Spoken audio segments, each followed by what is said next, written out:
Sean bienvenidos al Endicon 2014, comunicación política del candidato al gobernante. A continuación vamos a dar pase a la inauguración del evento y para ello dejamos en el uso de la palabra al presidente del comité organizador, el licenciado Abel Santibáñez.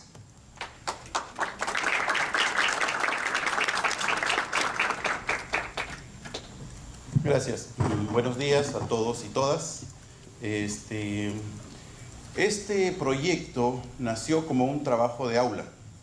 Los alumnos del 10º ciclo, en ese año, el 2011, debían presentar un trabajo final y un grupo de ellos, liderado por Álvaro Vendrell, que no nos acompaña el día de hoy porque se encuentra en Roma en un curso de capacitación, pero nos está siguiendo desde ahí, integrado por Gerson García, Luis Guerrero,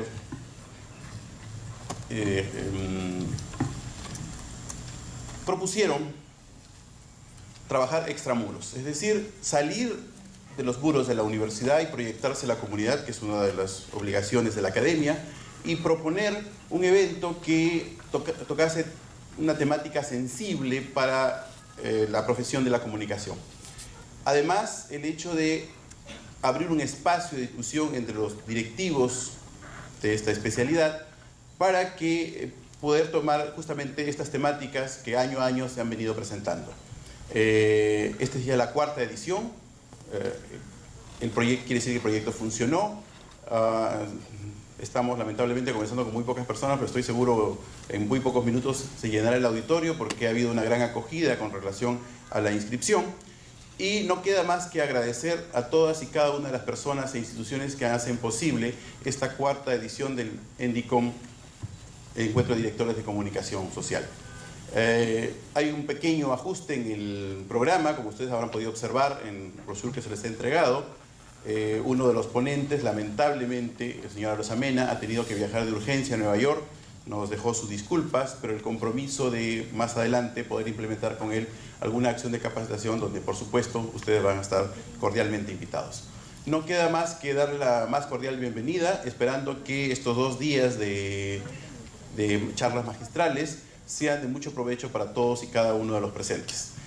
Sin más, declaro inaugurado este 4º encuentro de directores de comunicación Endicon 2014. Bienvenidos, buenos días.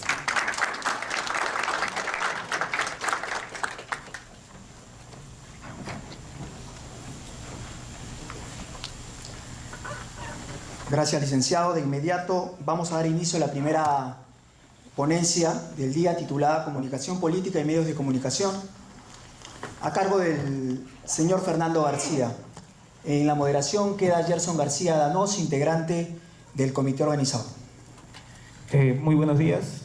Vamos a dar inicio con la primera ponencia del Endicon 2014, el cual está a cargo del señor Fernando García, director de comunicación online de Llorente y Cuenca, licenciado en Administración de Empresas con especialización en Marketing y Sistemas de Información por la University of London del Reino Unido.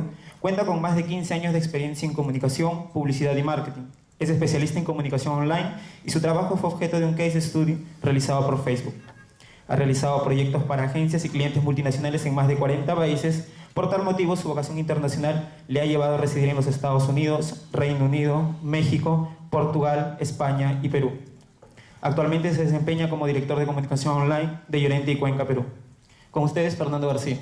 Gracias. Se me oye, ¿no? Sí.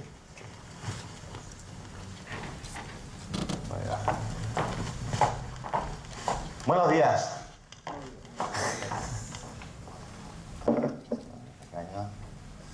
Esto no está puesto, ¿verdad?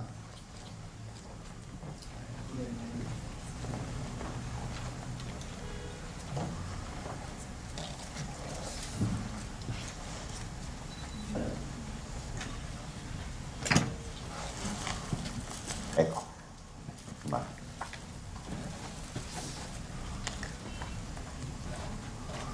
Ok, bueno, pues me han encargado aquí los amigos de la San Marcos que os cuente un poco de lo que sé acerca de política y comunicación. Voy a empezar con una breve introducción de las principales herramientas de comunicación que se utilizan en política. Luego voy a entrar de lleno en lo que es también mi área de especialidad y que creo que es donde están pasando cosas más interesantes, que es en la parte de online, ¿vale? Bueno, primero, los comienzos de la política. ¿Dónde comienza la política? ¿En Mesopotamia o...? Pues, la verdad que ni lo sé. Pero hablando de herramientas, una de las primeras herramientas de la política, estoy seguro de que fue la palabra en los eventos, en los espacios públicos. Y este sería, quizá, pues, la primera herramienta de comunicación del político. La palabra con sus posibles votantes o adeptos en un espacio público. Antes, pues era pues, a viva voz y en plazas. Hay eventos grandes, hay eventos pequeños.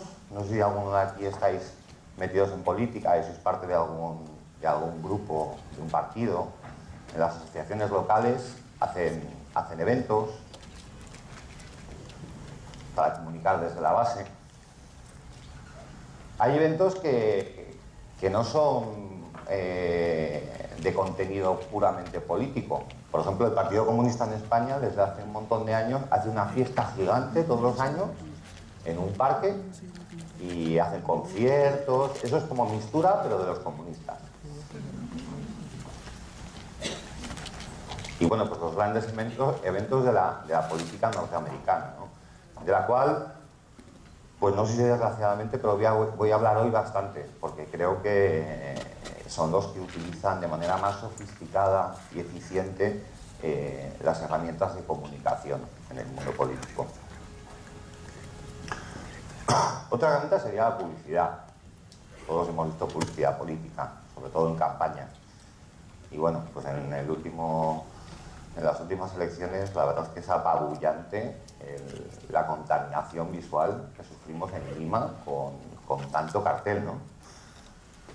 La publicidad política muchas veces es sota, caballo y rey, ya lo habéis visto. Es la cara de alguien, bueno, a veces no, a veces ponen más cosas. Todo vale. Esto es un anuncio de un candidato. Normalmente suelen ser más así. Y como veis, en todos los países es prácticamente igual. La cara del señor y un mensaje. No cambia mucho. Todos casi iguales. Su cara, que además muchas veces no es ni tan favorecida, y un mensaje. A no ser que sea Obama, claro. Si eres Obama, pues tiras de herramientas de la comunicación como son el diseño y la creatividad, de una manera innovadora, hasta crear iconos como este. Los debates. No sé si los que sois más jóvenes aquí, bueno, yo tampoco lo viví, la verdad. Habéis oído hablar de este debate entre Kennedy y Nixon, en el cual Nixon era pues, el caballo ganador y Kennedy era un jovenzuelo a quien se iba a comer con patatas, con papas. Pero pues en este debate pasó lo contrario, es decir, Kennedy pues, destrozó literalmente a Nixon, pues poniendo en duda diferentes cosas que había hecho durante su administración. Y desde entonces Nixon, la verdad, que ha quedado un poco como un político apestado. Bueno, también porque estaba metido en un montón de líos, la verdad. En Estados Unidos los debates son siempre de a dos al final, ¿no? Porque hay un sistema bipartidista muy fuerte. En otros países y en otros contextos hay más. Aquí tenemos un debate para alcalde de Toronto, en Canadá, que tenemos 1, 2, 3, 4, 5, 6. Fíjate, yo no sé cómo se debate de tanta gente. Y bueno, ya hay casos locos, como el último debate que hubo para la Municipalidad de Lima, en la que, si no recuerdo mal, había 11 candidatos. Y la verdad es que el formato fue medio complicado.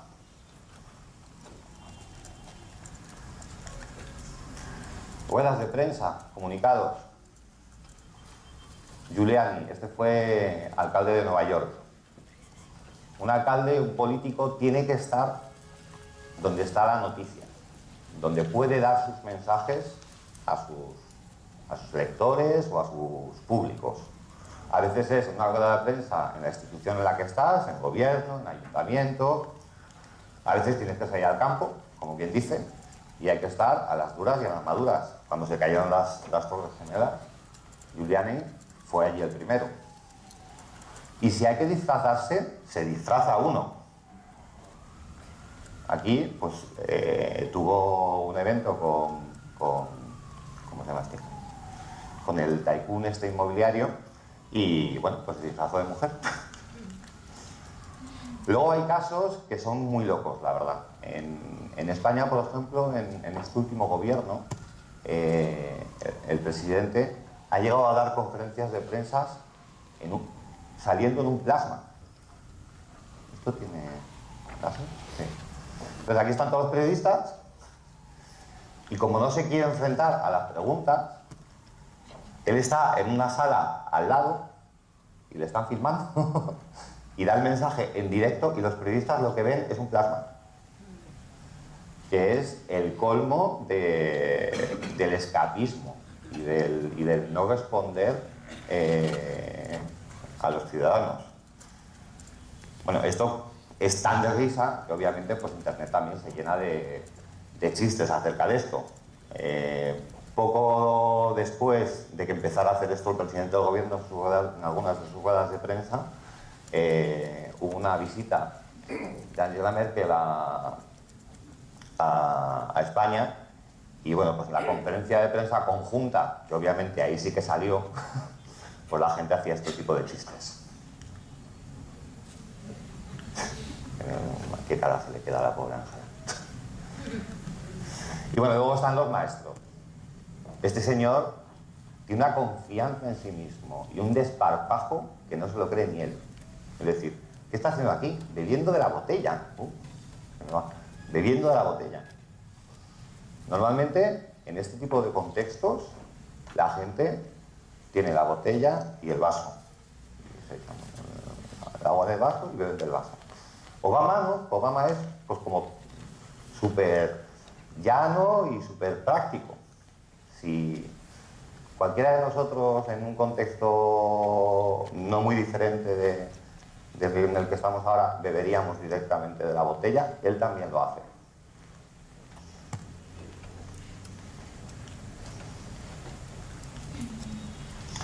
Y por supuesto relaciones públicas, comunicación. Los políticos han de conseguir que sus mensajes sean difundidos en los medios. Y eso es un trabajo de relacionamiento de sus gabinetes de prensa, de estar dispuesto, de tener las tablas como para estar ante un entrevistador complicado y que no te destroce, y más bien aprovecharlo para lanzar tus mensajes y ganar adeptos. Aquí, por ejemplo, tenemos un ejemplo de Benazir Bhutto, la que fue presidenta de Pakistán, en una revista. O, por ejemplo, una entrevista a Uribe en la televisión. Si eres Cristina Kirchner, eres capaz de tener una entrevista a la vez con Ingrid Betancourt, la candidata a la presidencia de Colombia, y con Madonna. Y luego, además, tienes una entrevista solo con Madonna, las dos. Y, por supuesto, si estás en el campo electoral americano, tienes que pasar por una serie de periodistas como Oprah Winfrey. Hay 3 o 4 que todo presidente o todo candidato tiene que pasar por ahí. Si no, no sería creíble.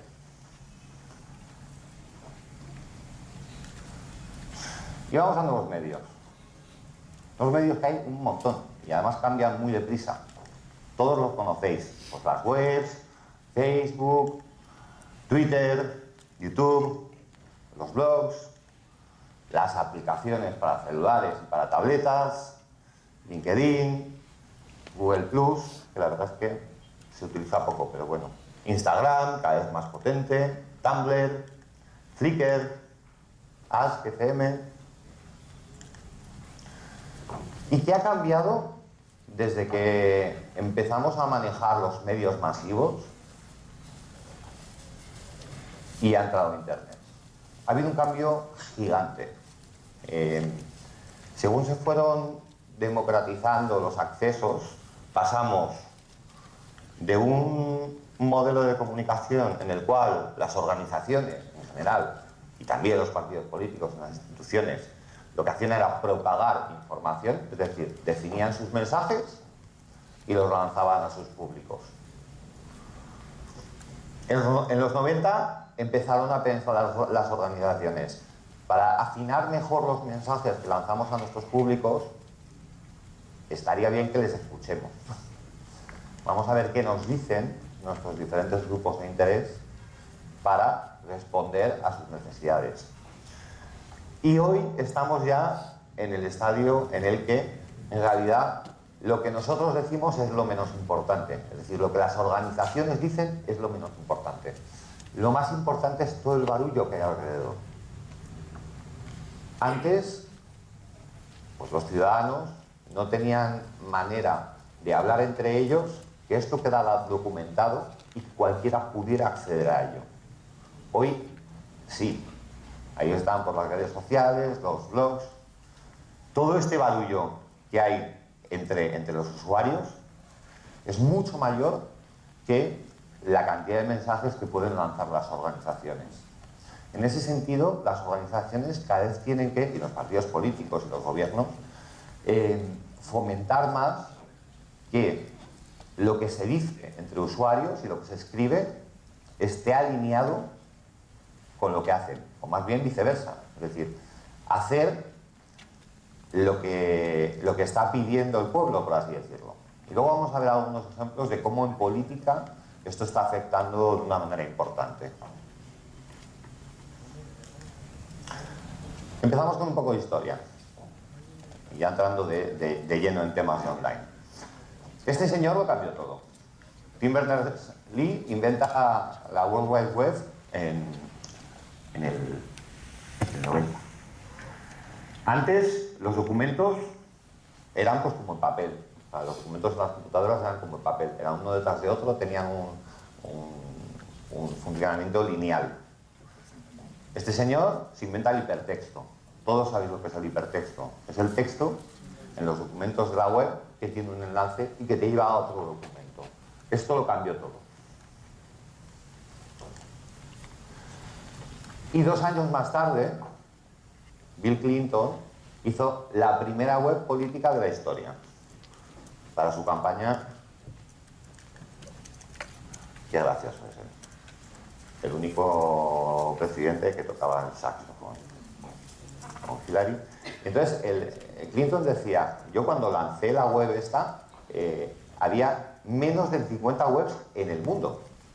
No había ni navegadores todavía. Había un navegador que se había inventado el Berners-Lee, que era bastante malo, y hasta el año siguiente no apareció Mosaic, que fue el primer navegador que realmente era fácil para los usuarios. La web yo ni siquiera he encontrado la web de Bill Clinton del 92, no la debe ver nadie, pero en ese sentido, aunque no tuviera impacto, fue el primero en utilizar Internet para política. Y en la web, por lo que he leído, lo único que había básicamente era como pues la biografía de cada uno y como las líneas generales del programa que estaban proponiendo para las elecciones. Pero bueno, en el 96 ya las cosas han cambiado mucho. Hacen ya una web de verdad del 96. Es decir, esto podía tardar en cargar a lo mejor 1 minuto. Iba muy despacito todavía. Pero ya tenía una web interesante que hacía cosas. Tenía 2 videoclips. Los videoclips no se veían en el navegador, porque ni siquiera existía YouTube todavía. Es decir, te los tenías que descargar y luego reproducirlos en la computadora. Pero bueno, también te daba la posibilidad de ser voluntario para ayudar en la campaña o ser agregado a la lista de correo para recibir información. Incluso pues tenían como el voluntario del día para la gente que aportaba más a la campaña. Esta señora pues fue voluntario de la semana. Y luego tenía un kit, que esto sí que me parece muy interesante porque es el comienzo del llamar a la movilización de los usuarios, en el cual detallaban una serie de informaciones para poder hacerte tú valedor de la campaña. Entonces en este kit pues tenían, pues dice, diseña tu mensaje, líneas para poder compartir la campaña de Clinton y Gore en el 96. Cuenta tu historia, sea ambicioso. La mejor política es lo que es menos político. Y en ese descargable también venían, pues, como en una especie de fichas, los resúmenes de las políticas que proponían. Pues en este caso ahí, uno acerca de la reducción de crimen y drogas y de protección medioambiental. Pero bueno, en ese año ya la competencia también tuvo una página web. Y los republicanos pues tenían aquí Dole y Kemp, para presidente y vicepresidente, su web, que tampoco hacía muchas cosas, porque la verdad es que en el momento la tecnología tampoco daba para mucho. En ese momento había 250.000 webs en el mundo, solo. Las webs electorales eran puramente informativas, pero ya, fíjate, con estos números tan pequeños, un 4% del electorado recibió información de la campaña ante las elecciones. Y de esos, un 31% dijo que había sentido que había sido influenciado por lo que había visto. Y luego, por primera vez, Clinton en esta campaña, en el 96, recaudó dinero online. Es decir, consiguió donaciones por valor de $10.000. Que es poco dinero, pero fue el primero que lo hizo. En el 2000, la cosa ya ha cambiado mucho. Hay 17 millones de páginas web. Un 18% del electorado recibe información y un porcentaje similar contestaron a si habían sido influenciados o no. En esta ocasión los contendientes eran Bush y Al Gore. En esta ocasión todos los candidatos a primarias tenían una web. Las webs eran para informar, pero ya también para recaudar y para movilizar. Y Al Gore consiguió recaudar casi $3 millones. La primera cifra importante que podría darle un empujoncito en su carrera hacia la Casa Blanca. 2004. Hay ya 51 millones de webs. En la anterior elección había salido elegido Bush y el 29% del electorado, ya un tercio de los electores, reciben información por Internet. Es la primera campaña, además, en la que casi todas las partes involucran la campaña electoral están integradas. Es decir, se busca recaudar, se busca interactuar de manera todavía muy básica con los usuarios, se busca movilizar a la base electoral, se busca recabar datos de manera sistemática y también por primera vez atraer el voto joven, que en los últimos 20 años había sido muy bajo. En Estados Unidos la gente joven no votaba. Y con las campañas que hicieron en online en las elecciones de 2004, subió de una manera sensible el voto de la gente joven. Ahí ya tenemos un ancho de banda mejor. Y de hecho empieza a ser ya más factible tener vídeos dentro de la web sin tener que descargarlos y que se puedan reproducir. Y aquí empezó un fenómeno muy curioso de guerras de vídeos, porque en Estados Unidos siempre la publicidad política en televisión ha sido bastante agresiva y muchas veces, más que hablar de tu programa y de tu candidato, lo que haces es desacreditar al contrario. Pero bueno, si esta publicidad la haces en televisión, tienes limitaciones, es decir, tienes que hacer inversión, la producción es más compleja, tienes que planificar medios. Con Internet esto era muy fácil, o sea, lo filmamos y lo metemos en la web. Y aquí empezó la primera guerra de vídeos de unos candidatos contra otros que a diario pues se daban. Y luego uno de los candidatos demócratas fue el primero en crear un blog. El primer político en crear un blog fue Howard Dean. Dean, que no pasó las primarias de los demócratas y finalmente no fue candidato presidencial, lo que sí hizo muy bien fue construir un sistema de blogs para diferentes agrupaciones afines a él para hacer eventos y recaudar dinero. Y recaudó hasta 40 millones, lo cual era una cifra ya importante. Es decir, aquí tenía una ventaja clara con este dinero sobre lo que sus competidores también en el Partido Demócrata podían invertir para conseguir más votos en las primarias. Y aquí por primera vez también la campaña de Bush utilizó técnicas de data mining para segmentar mensajes puerta a puerta, por teléfono y email marketing. Lo que hicieron en el momento y lo que se hace de manera habitual ahora en Estados Unidos, hay yo creo que unos cuantos países donde sería complicado a nivel legal hacerlo, porque básicamente lo que hacen es compran bases de datos comerciales y las fusionan y en base a parámetros como si tienes un auto pequeño o grande o caro o barato o viejo o muy nuevo, o si lees tal revista o si lees tal otra, o si vives en tal zona de la ciudad o del estado o en otra diferente, se hacía un perfil y bueno, pues por ejemplo, llegaban a identificar o pensaban que con un grado de certeza de un 85% aproximadamente, si alguien típicamente podría estar a favor o en contra del aborto.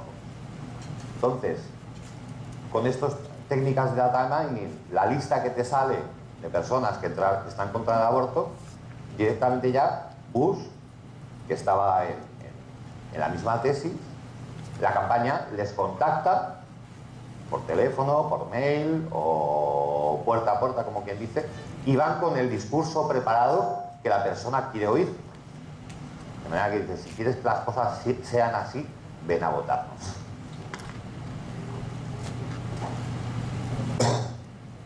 Bueno, y para mí el año interesante de verdad es el 2008. Es decir, en el 2008 cambió todo.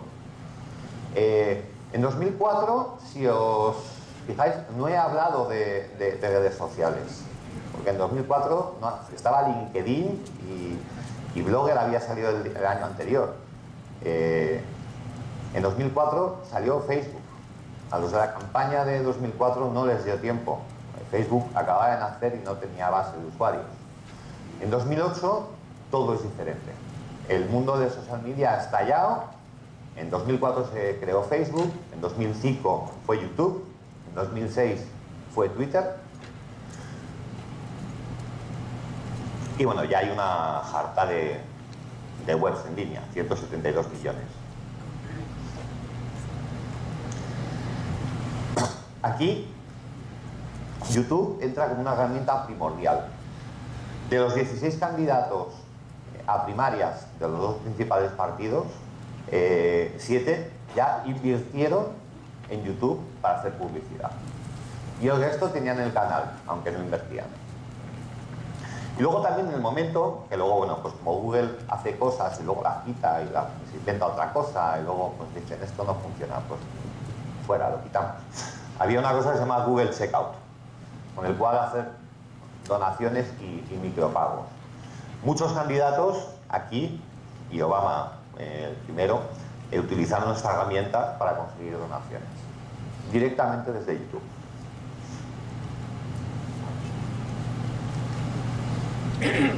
Obama en estas elecciones recauda 500 millones de dólares en Internet, de un total de 750 millones que recaudó. Pero además el gran cambio no solo es cuánto dinero, sino de quién.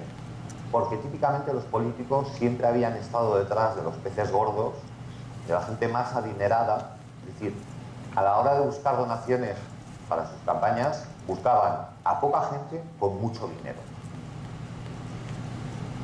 Con los medios masivos de comunicación, en Internet, de las redes sociales, se hace más fácil sistematizar una serie de procesos para no tener que puerta a puerta pedir dinero a la gente, sino pues, hacerlo en Internet, que es más fácil y más eficiente y más barato.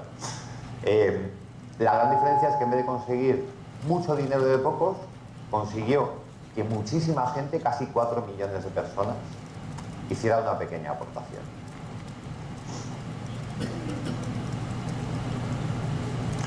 Y luego, bueno, aquí no es que ya tuviera una web, tenía todo un ecosistema online en el cual cada pata tenía un cometido. Tenía lo que era su página web, que era pues un poco la central de todo, el repositorio, ¿vale? Utilizaba Facebook, Twitter, en Twitter es un maestro, algunos de los... De hecho, en esta campaña... Sí. Al ganar las elecciones la última vez, no sé si recordáis que se dio un abrazo con su mujer y tuiteó diciendo gracias a todos por haberme elegido. Y ese fue el tuit más retuiteado del año. Esa foto de ese abrazo con su mujer sería así súper espontáneo y verdadero. Yo creo, por lo menos en el mundo del espectáculo y en el mundo de la comunicación también, a mí me gusta decir que la espontaneidad no se improvisa. Y en política, tampoco. ¿Que luego puede ser espontáneo? Bien, sí. Pero si en una charla de 2 horas o en una entrevista o en lo que sea, necesitas tener 3 puntos de inflexión donde seas especialmente espontáneo y soltar la gracia, lo tienes que tener preparado. Yo creo que esa foto del abrazo con su mujer, lo tenían ya súper preparado. Estaba en YouTube también, produjeron muchísimos vídeos. MySpace todavía seguía vivo. Ajá. Y LinkedIn estaba empezando. Y ahí estaba también LinkedIn. De todas maneras, la parte más interesante es la última. Una red social propia que creó, que se llamaba MyBo, de My Barack Obama. Y era una red social al 100%.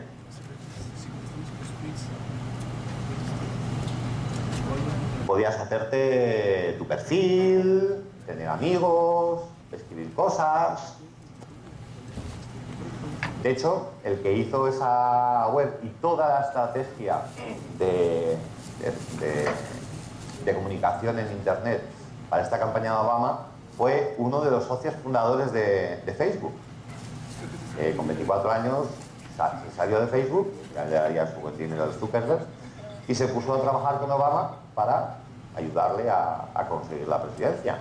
Montó toda esa estrategia y el sitio de My Obama y fue un punto crítico para ganar la batalla contra el otro candidato. Entonces, MyBio era red social, podías tener ahí tu perfil personal, escribir blogs, había comunidades dentro de esta red social. Aquí, por ejemplo, veis un ejemplo de un perfil, ¿vale? Pues un tal Rahaf, no sé cuántos. Y si veis aquí, tiene, bueno, pues la comunidad, pues mi vecindario, mis grupos, mis amigos, o encuentra amigos, con lo cual, a través de esta red te puedes poner en contacto con gente que también apoya a Obama dentro de tu vecindario, dentro de tu ciudad o dentro de comunidades específicas. Al poco tiempo de crearse, había ya más de 300 comunidades de demócratas negros de Chicago, hispanos de San Diego, demócratas, jugadores de béisbol, demócratas. Lo que se te ocurra, había de esto.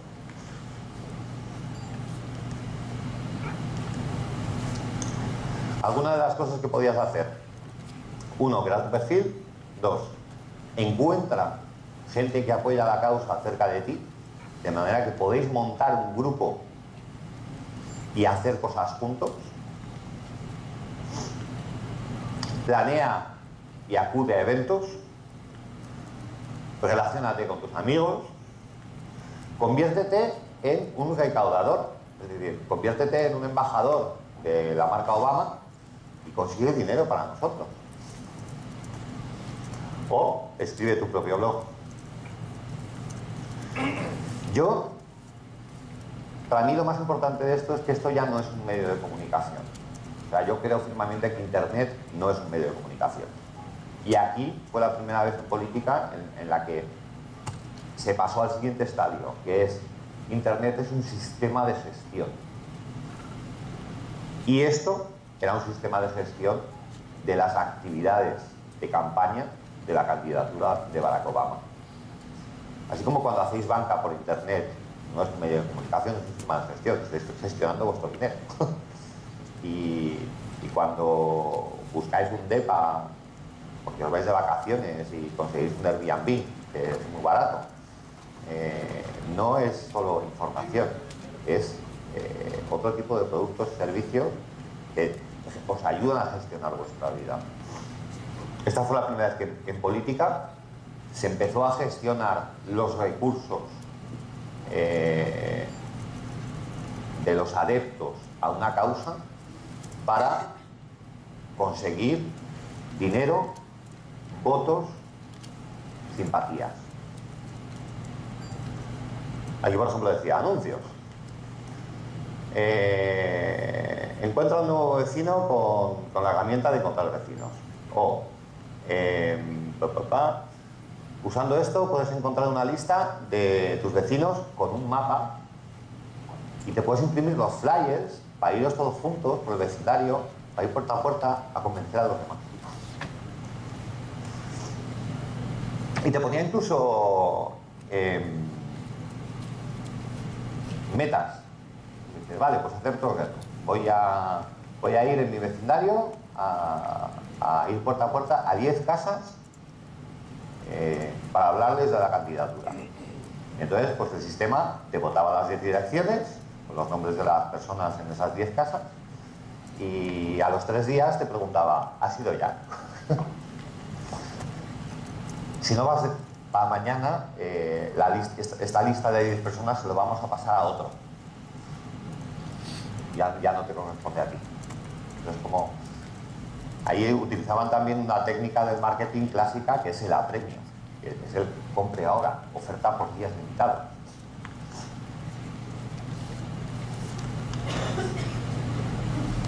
¿Ves? Aquí estaba, pues he contactado a 24. Tenía que haber contactado a 50. Me queda el 40% todavía.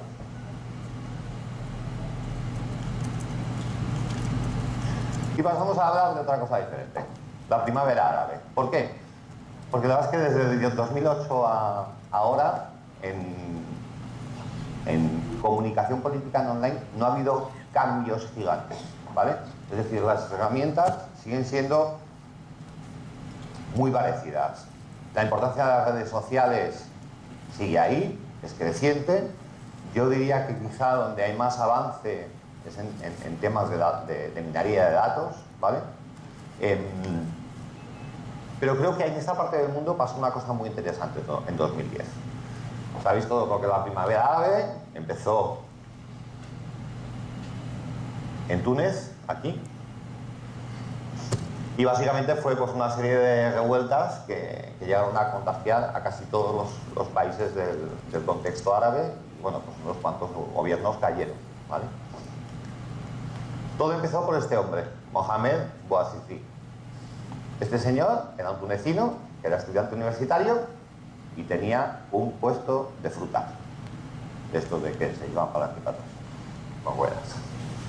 Y bueno, pues Túnez, como tantos otros estados de la región, era, y la mayor parte de ellos todavía lo siguen siendo, la verdad, pues regímenes muy complicados, casi dictatoriales, con muy pocas libertades, con muchas injusticias.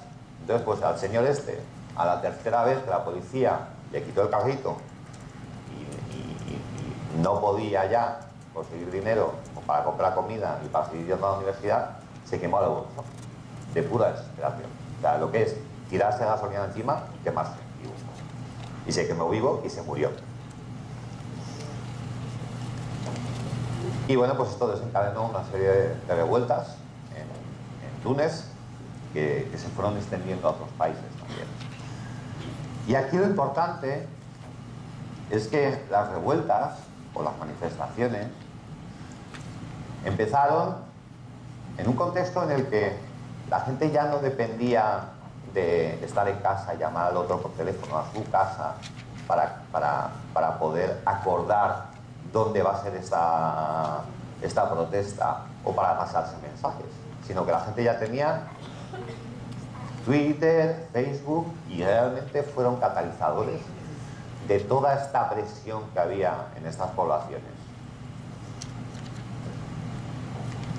Entonces la gente en las manifestaciones directamente ya mencionaba las redes sociales y como veis, pues muchos hacían fotos y las tuiteaban. ¿Quién tiene miedo de Twitter? En Túnez, a los pocos días de que empezaron las revueltas, los de Anonymous, de hecho, tumbaron una parte importante de las webs del gobierno.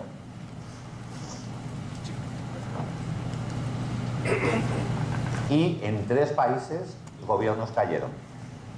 Primero cayó Túnez, con Ben Ali. Luego Egipto. Y finalmente Gaddafi, que además fue el caso más sangriento y más complicado.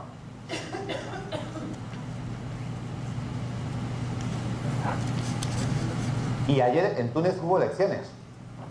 Han tenido un gobierno como de transición para organizar elecciones democráticas y libres. Esas elecciones fueron ayer. Y pues yo por lo que he visto esta mañana todavía no había terminado de contar los votos, pero parece ser que iba a ganar este señor. Este señor que tiene 88 años y que sí, se abrió su Twitter hace como un mes y medio.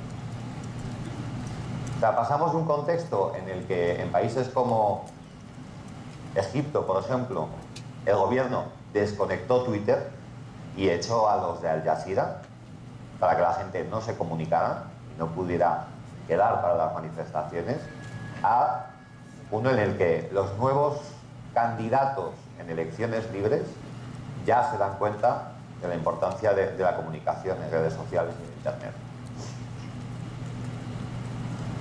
Ahora pasamos a España.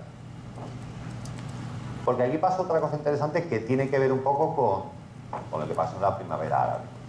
Habéis oído hablar del movimiento de los indignados, del 15M. Básicamente cuando entró la crisis, y muy fuerte en España, hubo una serie de recortes en derechos sociales, en sanidad, en inversión en educación. Hubo un aumento muy importante del desempleo. Bueno, básicamente esto llevó a que un montón de familias empezaron a pasarlo muy mal. O sea, en España se pasó de café para todos, esto es la fiesta, viva el crecimiento, todo va bien, a esto va fatal. Entonces, bueno, empezó este movimiento popular en Madrid, que se llama 15M porque empezó un 15 de marzo. Hubo unas manifestaciones absolutamente masivas. La Puerta del Sol, que sería pues como aquí la Plaza de Armas, fue ocupada durante 2-3 meses casi, con gente pues acampada allí protestando, como lo de Occupy Wall Street. Occupy Wall Street, de hecho, está basada en el modelo de organización de lo que pasó en la Puerta del Sol de Madrid. En este gráfico veis ahí un poco los mensajes que se lanzaban por redes sociales con el hashtag de 15M. Y bueno, pues la gente se comunicaba sobre todo por redes sociales y WhatsApp.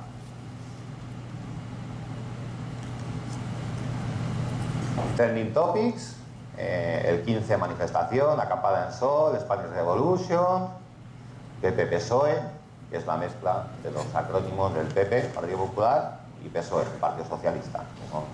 Pues el bipartidismo en España. Y como veis, los hashtags están por todas partes. Ya.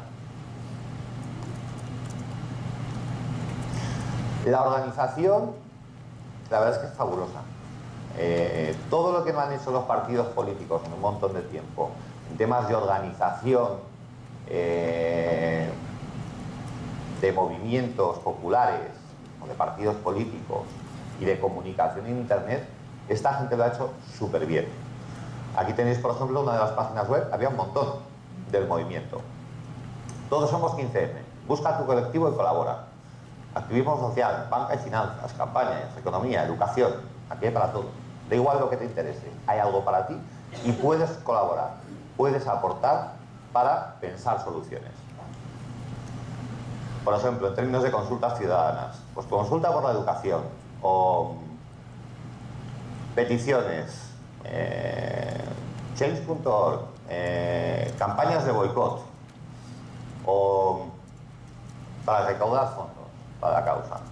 Y como veis, no es que tengan un Twitter o un Facebook los del 15M, es que cada una de las pequeñas iniciativas tenía sus activos sociales.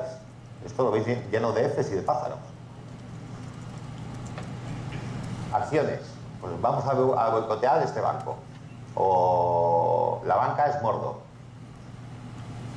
Estafa banca. La banca no le tienen mucho cariño.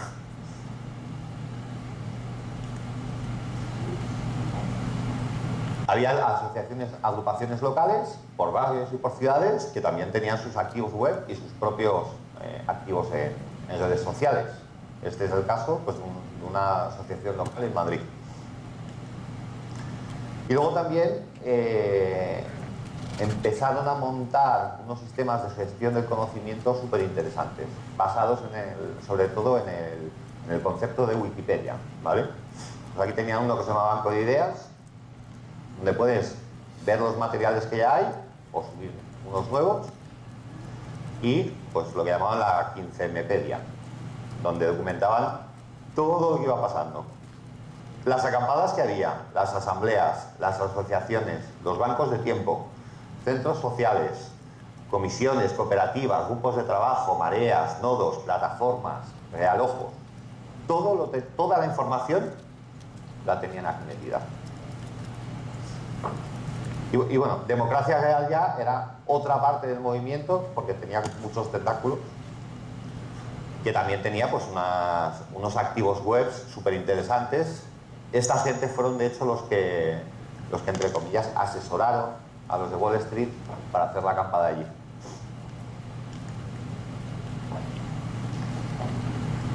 Y para terminar casi, el último terremoto político en España. Os he hablado de qué es lo que pasa cuando el pueblo está descontento en condiciones pues, cuasi dictatoriales, en la primavera árabe, o cuando las cosas van mal, sin que haya una dictadura, pero con gobiernos que no lo están haciendo bien, que tienen mucha corrupción. El movimiento Podemos sale de ahí. Podemos es un partido político que tiene hoy una vida de 9 meses y que se presentó por primera vez a unas elecciones apenas 4 meses de haberse formado. Eso fue para las elecciones europeas de este año. Un partido nuevo de una vida de 4 meses no se lleva ni un diputado, nunca, es imposible. Y Podemos se llevó 6 eurodiputados. O sea, fue una gran sorpresa. En algunas zonas de España, Madrid, por ejemplo, fue la tercera fuerza política más votada. De la nada hasta ahí. Vamos a ver por qué. ¿Quién es este señor? Pablo Iglesias. Este es un tipo de 37 años, tiene ahora, creo, con coleta. Es profesor de política en la Universidad Complutense de Madrid. Y tenía una ventaja, y es que desde hacía un par de años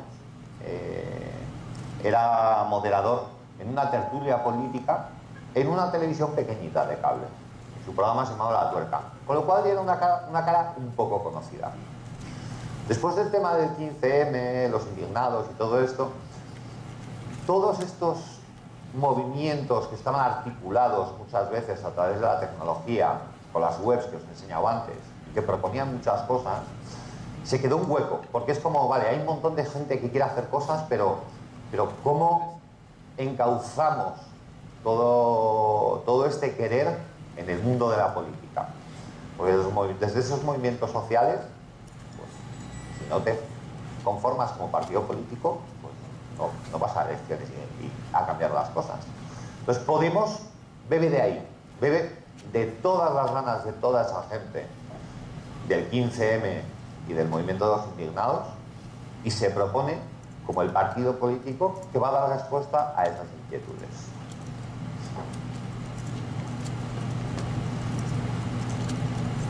Además con unos atributos de transparencia y de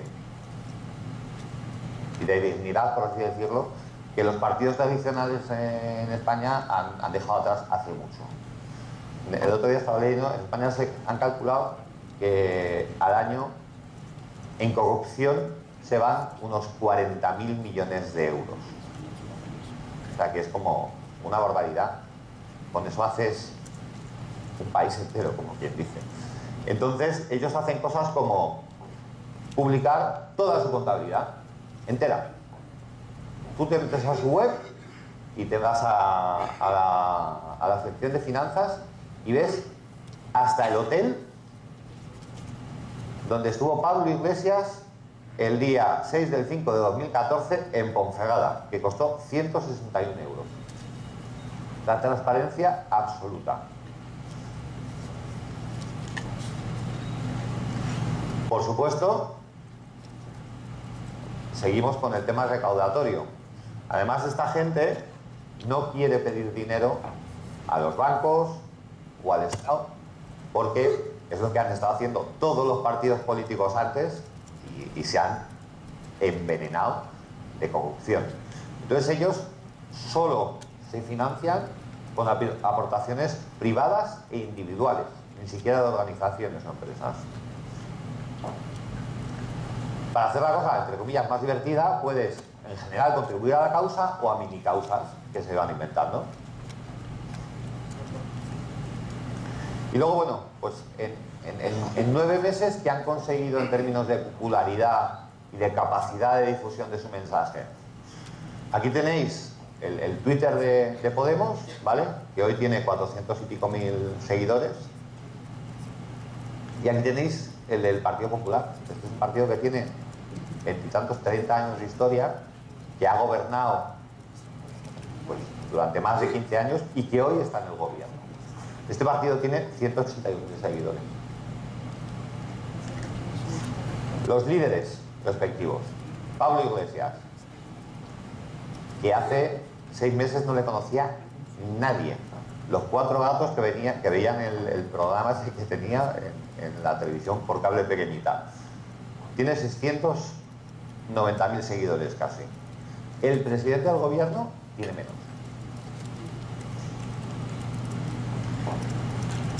Estos son los 6 eurodiputados que han ganado Podemos. Personas normales, vestidos normales, de todo tipo de profesiones, edades, capacidades. Y en los últimos 10 días han salido encuestas bastante interesantes con respecto a qué podría pasar si hoy hubiera elecciones generales en España. Estos 2 artículos son de hace 7, 8 días, donde hubo unas encuestas en las que la intención de voto, si las elecciones fueran mañana, era que ese partido que hace 9 meses no existía, sería la primera fuerza política del país.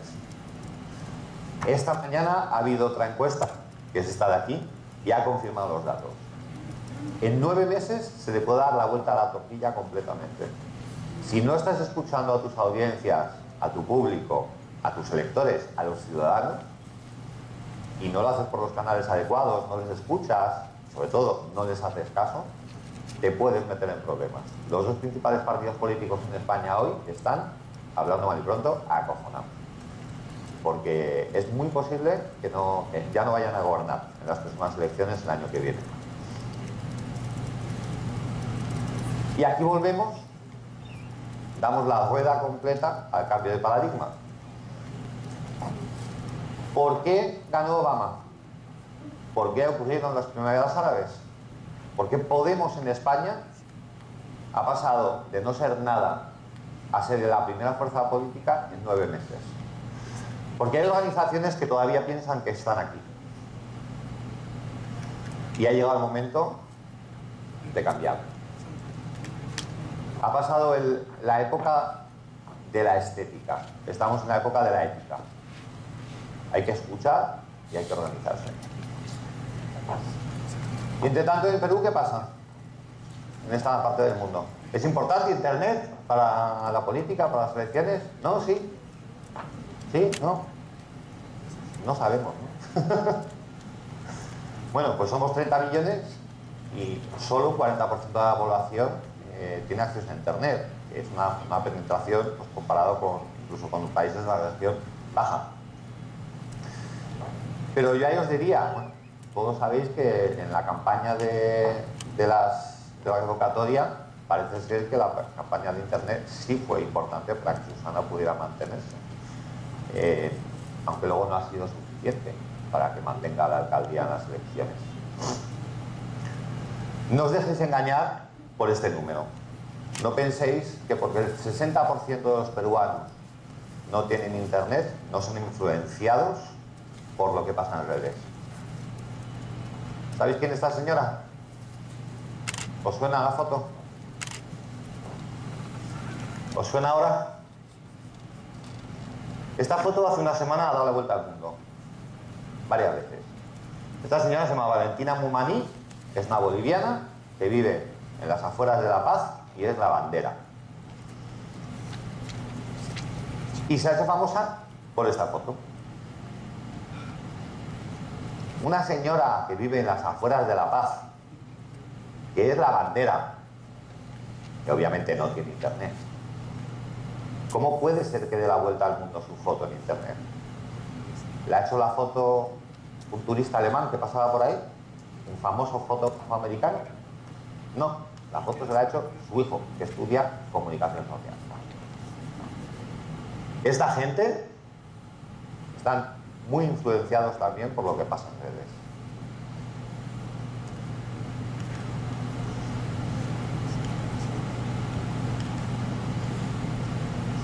Y ahora preguntarme cosas o decirme a mí.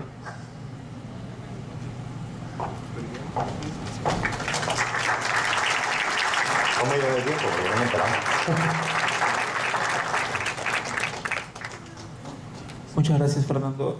Vamos a esperar las preguntas del público, si me las podrían alcanzar, por favor, el equipo de organizador.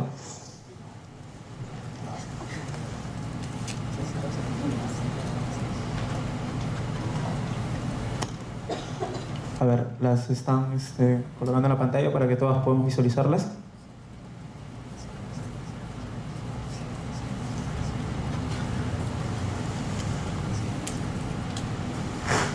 A ver, Fernando, tenemos la primera pregunta, es ¿cómo evalúa en general la comunicación política ¿Cómo evalúa en general la comunicación política del gobierno actual? Pues mira, yo, sin querer meterme mucho en estas cosas, te diría que comparado con otros países que conozco, la comunicación política es muy corta todavía aquí. Se prefiere callar que decir. La siguiente pregunta es, la espontaneidad no se improvisa, pero ¿cómo evitar que se traspase la línea que separa la vida pública de la privada del candidato? ¿Quién ha pensado alguna vez que es posible evitarlo? Es imposible. O sea, cuando eres candidato a un puesto de una relevancia media, te olvidas de tu vida privada. La vida es así, no lo he inventado yo, que decía el Taco. O sea, bien complicado. Como tercera pregunta es, ¿el uso de las redes sociales aporta a la imagen del candidato en búsqueda de la democratización en aquellos países en los que el uso del Internet es restringido? No sé si entender restringido por temas de censura o por restringido simplemente por acceso, por temas de economía. Yo te diría que en ambos casos, bueno, en el primer caso, o sea, si el acceso es restringido pues por un tema monetario, económico, que no da para pagar la DSL, por supuesto que sí, porque no somos, como personas, ciudadanos, no vivimos en células estancas en las cuales no nos relacionamos con otros. Y es muy difícil hoy vivir en cualquier sitio sin relacionarte con alguien que no ve Internet. Es imposible. Sobre el contenido del mensaje de comunicación política, ¿se recomienda posicionar un solo tema o en todo caso cuál sería el máximo recomendado para no saturar? Y la participación de la web desborda a sus promotores.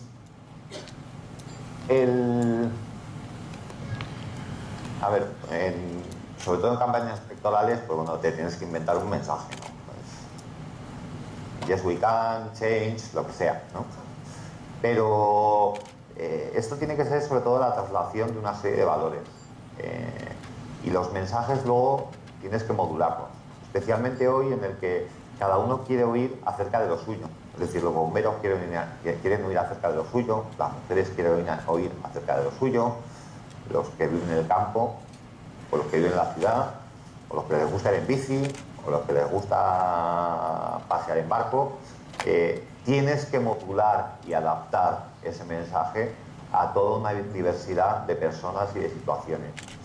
Y de hecho uno de los éxitos de la campaña de 2008 de Obama fue una cierta flexibilidad con respecto a lo que solían ser campañas completamente monolíticas, en las cuales había un mensaje y no se podía declinar, no se podía adaptar a las diferentes situaciones de las audiencias.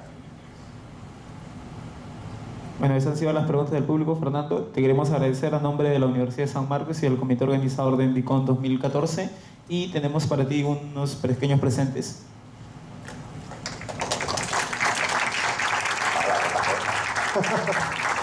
Muchas gracias.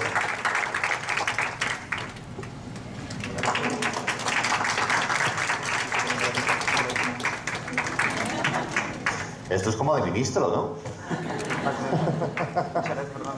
Gracias. ¿Es fotográfico?